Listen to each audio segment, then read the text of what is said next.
Conor's learning his trade, and I don't want him to rush. Them big fights are always there. Why has he got to rush? You know.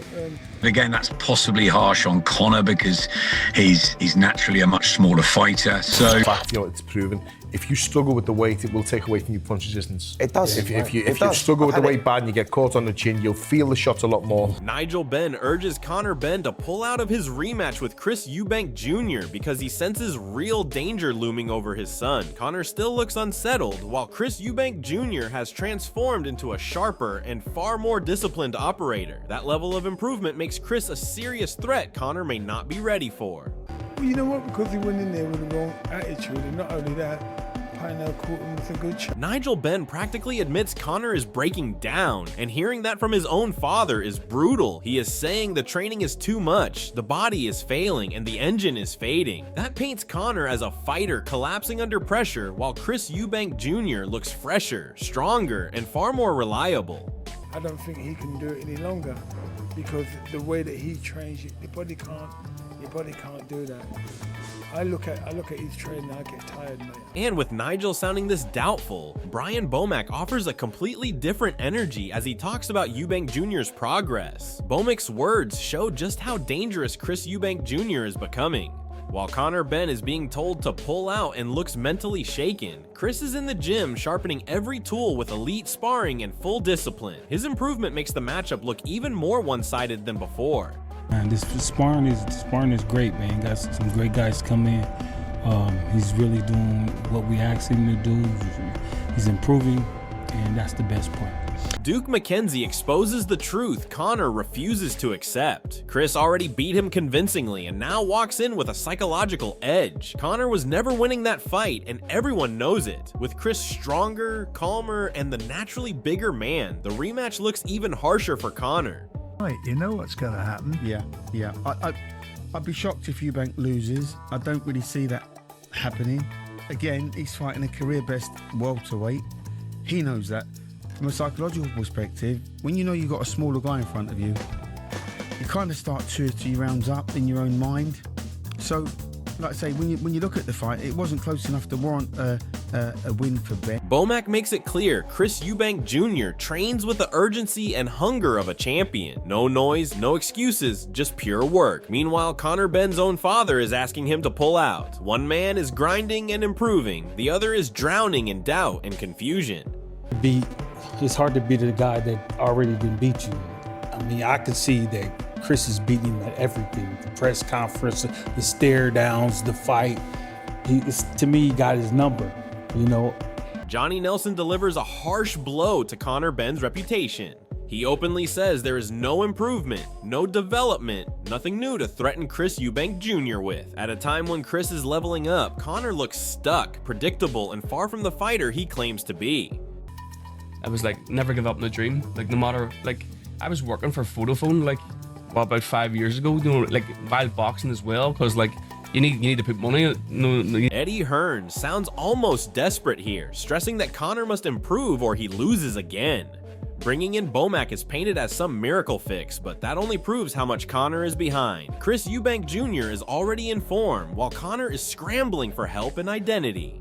And he's brought in Bomack, one of the best trainers in the world. What does that tell you? Because he knows he's got to be better. If he's not better this time, he loses. And, you know, he's taking it seriously, and so he should. It's a real fight. And Conor's shaky confidence becomes even clearer when he explains his own behavior outside the ring. Conor tries to act aggressive, but it only exposes how emotionally unstable he still is. Charging at Chris Eubank Jr. proves nothing except frustration. Chris stays composed, while Conor swings between anger and anxiety. That lack of control is a huge advantage for Chris heading into the rematch. It's only the first time, I'm not going to promise you now, for as long as he's fine, it won't be the last. Aid Oladipo highlights something Conor Benn fans refuse to face. The bigger man won, and size matters when everything else is equal. Chris Eubank Jr. has already tasted Conor's best shots and walked through them, which gives him a huge mental advantage heading into the rematch. Conor, on the other hand, knows now that Chris can hurt him clean and control the pace. Aid tries to give Conor a little hope, but even he slips back into talking about whether Conor can even push further in his career. The uncertainty around Conor is clear. Meanwhile, Chris looks like the man with the power, the chin, the experience, and the confidence needed to dominate again. This rematch heavily leans in Chris's favor. A bigger guy won it. The rematch is going to be interesting, I think. He's now realised that I can hurt that fighter. I've felt the other fighter's power. Next time, I know what's coming. I think he might even do better in the next one. I think he's got a shout to win it. And Eubank's older. I get these fights, but you do want to see Ben. Can you kick on to try and win her? Adam Smith sees what many fans can already feel. If Chris Eubank Jr. wins this fight, his entire career opens up again. A new trainer, a new system, and renewed momentum could push him straight back into the world title picture. The first fight showed Eubank's resilience at a tough weight, and now he is coming in smarter, stronger, and far more settled. Conor Benn may believe he can win because he survived the first meeting, but surviving and winning are two completely different things. Adam hints at that gap. Chris is improving, adapting, and evolving. Conor is relying on hope and memory rather than form and development. That contrast is glaring and makes this second fight incredibly dangerous for Conor. I think Eubank Jr., if he gets this win and there's a new lease of life maybe under BOMBSHELL, 2026, maybe finally he could become a world champion. But he's got to get past Conor Benn first, and Conor Benn not just hungry for revenge, he believes he can win this because of what happened first time round, because he went 12 rounds at middleweight, up in class, after a long layoff.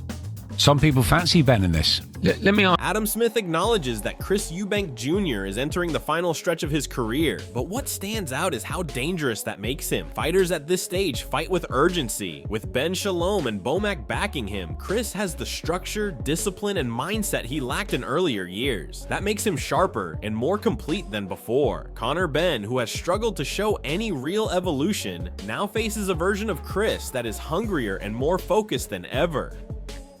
Adam's admission that Chris can still win a world title shows how highly he rates Eubank's potential. Conor is being hyped by fans, but Chris is being respected by experts. That difference speaks loudly about who is truly improving. Eubank's obviously at the latter end of his career. Yeah. He's had his opportunities. He's good enough, I think, certainly to fight again for a world title, and maybe win it. With Bomac now, that's an... Hamza Shiraz boldly predicts Conor Benn will stop Chris Eubank Jr., but his reasoning sounds more emotional than analytical. He talks about weight affecting Chris, ignoring the fact that Eubank looks far healthier, more disciplined, and far better prepared this time. The first fight was hard because Chris drained himself severely, yet even then, Conor did not dominate him. Hamza's confidence in a 6-round finish does not match the reality that Chris has improved while Conor is still stuck repeating the same patterns in training and style. Chris now has the psychological edge, the conditioning, and the strategy. Hamza's view adds drama, but it does not change the gap in skill, experience, and composure that clearly favors Chris. What's your prediction, Ben or Eubank? I've got Conor Benn to win inside 6 rounds. I feel like the weight will affect Eubank too much on how it affected him before as well. And it was a hard fight, it wasn't an easy fight. Yeah, Conor Benn to win inside about 6 rounds. George Groves brings a completely different angle, one that exposes how mentally draining this rivalry has become for Conor Benn. He openly admits Conor might never beat Chris Eubank Jr., which is a massive statement coming from someone who understands high-level boxing better than most. Groves is pointing out something that fans overlook. Chris climbed his Everest, headlined a stadium, and delivered a career-defining win with composure and presence. That moment gave Chris a psychological elevation that fighters rarely get. Conor has no moment like that to fall back on. Instead, he has controversy, pressure, and a father begging him to pull out. Groves also hints that Conor is way past his limit, that he looked overwhelmed and reckless the last time. Meanwhile, Chris, even at this late stage, fights with intelligence and maturity. This is why the rematch feels heavily one-sided. Groves sees Chris as the man in control, the man with momentum, and the fighter whose skill and discipline give him the advantage. Conor looks like someone trying to prove something he does not actually believe himself. I think maybe Conor beats him. I think if I was Eubank, my point was at the time, I was like, mate, like you have just climbed your Everest. You've just headlined a stadium, you've beat what is now a rival. Spectacular fashion in terms of getting the win with your dad by your side, and all the holiday that went on months. You can't top that feeling. I don't begrudge you if you want to earn more money out of the sport, but be careful because you look way past his best. Chris Eubank Jr.'s confidence here is the kind that comes from experience, not arrogance. He is basically telling the world that once he reads a fighter, he owns the blueprint forever. And that is a devastating message for Conor Benn, because Chris has already shared rounds with him, already tasted his power, and already learned his patterns. Chris clearly believes Conor has limits, predictable habits, and physical restrictions that he can exploit again. There is something brutally honest about the way Chris says he knows Conor's weaknesses. It shows that he sees Conor as a fighter who relies on bursts of aggression rather than layered strategy. Chris is the opposite. He is calculating, patient, and sharp. This line also shows Chris understands the psychological battle. Conor fights emotionally, Chris fights intelligently. That contrast has always defined their rivalry. In boxing, the man who understands the other's capabilities tends to control the fight, and Chris sounds like a fighter who has solved the puzzle. Conor, meanwhile, keeps trying to reinvent himself, switching trainers and styles because deep down he knows Chris has his number. I know what to do.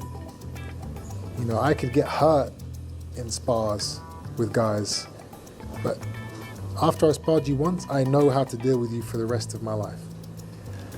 And with Conor, it's no different. I know his weaknesses, I know his strengths, I know his capabilities, his limits. Dave Coldwell brings a different kind of honesty here. He is not questioning Chris Eubank Jr.'s skill or heart, but rather how deep he can physically go at this stage of his career. Coldwell acknowledges that Chris pushed himself massively in the first fight and delivered under heavy pressure. The question he raises is about whether Chris can push that deep again if the rematch turns into another war. But even within that concern, Coldwell unintentionally highlights Conor Benn's biggest problem. Chris may be aging, he may have limits, but Conor still has not shown the ability to drag him into a place he cannot handle. Chris has proven he can push through adversity, get hurt, regroup, and dominate.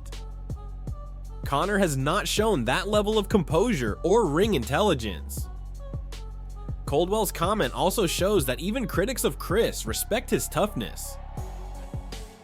They know he can dig deep. The real doubt is whether Conor has enough skill and ring maturity to force Chris into that well again. Most believe he does not, and that is why Chris remains the favorite despite Coldwell's caution.